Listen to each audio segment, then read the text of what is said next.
And welcome back. The Museum for Jewish Heritage, a living memorial to the Holocaust, is committed to the crucial mission of educating diverse visitors about Jewish life before, during, and after the Holocaust. Now, the museum recently opened up a major exhibition featuring over 750 original objects and survivor testimonies from the museum's collection. Join us now to share more details. We've got the contributing curator to the Holocaust, What Hate Can Do. We're pleased to be joined by Judy Tydor Baumel-Schwartz. And Judy, thank you so much. My pleasure to be here with you and tell you a bit more about the exhibition. Yes, so it's the What Hate Can Do exhibition. And for some people who may not know so much about it, give us a little bit of background as to this exhibition. Okay, so the exhibition is the new core exhibition of the Museum of Jewish Heritage in New York City.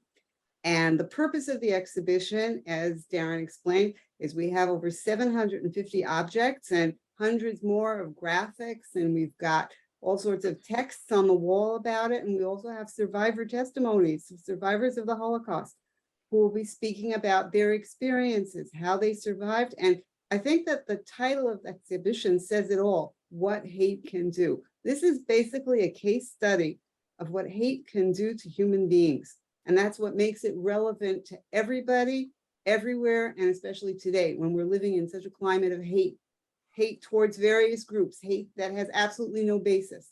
And so just to show you what happens if it becomes public and it's taken to its horrible final conclusion, that's what the Holocaust was all about. And that's what we're showing. The people who were targeted were the Jews and various other groups who were at that time under the Nazi rule. We're talking about the 1930s and the 1940s in Nazi Germany.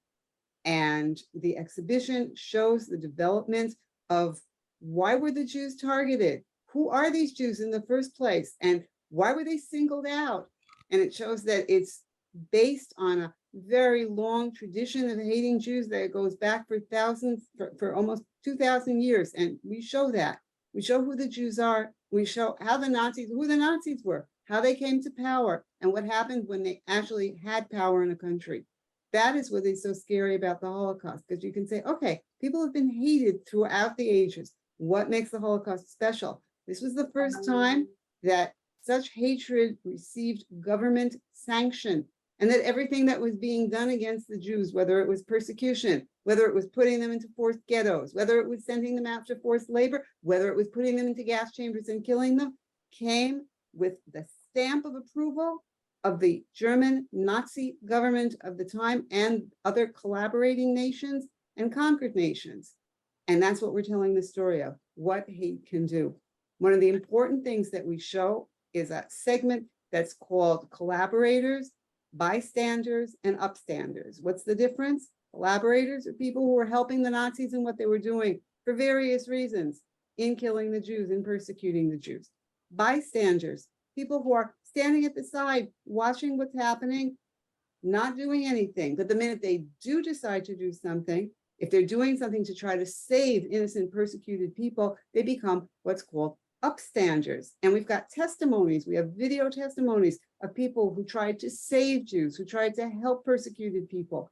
And we show what it was like. And using these objects, we tell the stories of individuals. We tell the stories of the people behind the objects. This isn't a history textbook. This isn't going to tell you every little piece of history that has to do with the Holocaust. But here's an example.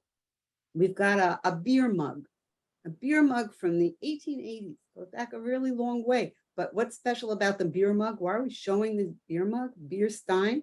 Because it's got a caricature of a Jew on it. It has this disgusting picture of what a horrible looking, long nose, long beard, twisted face. You could say, hey, but what does this have to do with persecuting the Jews? Well, this is where it starts with. Somebody buys this and he drinks his beer from it every evening. This is what's called by people dealing with the subject, material culture. And he's holding this and he drinks from it every evening and he looks at it. And we all know that people are attracted sometimes to the horrific, to the horrible. So he's holding the beer mug and he's drinking from it and he's looking at the picture and he's saying, "Ugh," and each time he drinks. And you know what? One day when a government comes into power that's persecuting the Jews, hey, yeah, of course that makes sense. They're so horrible. I remember it from my beer mug. You could say that's really superficial, but you know what, folks? People can be very superficial. And we show how this whole thing develops and how millions of people followed Hitler as a result and who they were and what they did. And when we look here in 2022, obviously history is very important. We look back and we say the things, the horrific things that have occurred, and how history has played an important part in shaping today. As audiences are going to have an opportunity to see this, what is the hope that you're having for those who take part in this exhibition, who have an opportunity to view this? It's a really good question. Darren, I think that one of the most important discussions that we had in our curatorial group over and over again was, what's going to be the takeaway? What do we want people to know when they leave this exhibition? And I think, again, I go back to the title, What Hate Can Do. We want to show that under the right circumstances, right in quotation marks, under the horrific circumstances, it can happen to anybody. A group of people can be turned against another group of people, and you have to be aware of it. The Jews are, as I said, a case study. That means it happened to them, but what happened to them in a variation, because history never repeats itself exactly, but in a variation, it can happen to any other group in any other country. Every human being has to remember that he or she has to be on the lookout in order to be fair, to be honest, not to persecute other people, not to hate other people. It is so easy to be drawn along with a crowd that's yelling and hating and doing, and you're swept away by it. Well, be aware of that. Be aware of the dangers of something like that. Stop. Think about what you're doing. Don't just be drawn into something. Don't just hate. Don't just hate for no reason. And certainly, if this hatred is taking some type of form, don't join. Be careful. Stop other people from doing it. Think. That's the message. It happened once to the Jews, and 6 million Jews were killed over a period of 13 years.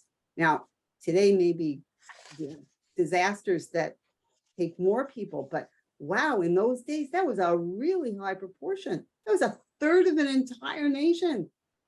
And it can happen to anybody.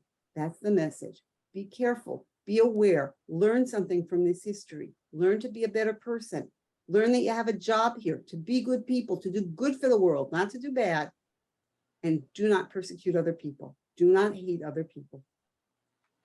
Let's give viewers an opportunity to find out where they can participate and watch this exhibition and the times. Okay, well, the Museum of Jewish Heritage is in the Battery in New York, in Manhattan, and I think that it's open from 10 a.m. I'm trying to remember exactly when. Hold on. Matter of fact, I got you here, 10 a.m. to 5 p.m. on Sunday and Wednesday. Right, 10 a.m. to 5 p.m. Sunday and Wednesdays, and go and see it. As much as I can describe it, it's nothing like actually seeing it for yourself. Well, certainly we want people to take advantage of the experience of knowing a lot of work has gone into this, and certainly to remember where people have come from. And there's often that saying, in order to know where you're going, you have to know where you come from. And so, Judy, Professor Judy, you definitely have captured that for some of us. Then I hope that people will take advantage of it. Thank you so much for being with us. Thank you too, and have a wonderful day. All righty. Well, I want to let you know, if you want more information, don't hesitate to visit the website at mjhnyc.org. Got more show. Don't go anywhere. Open continues right after this.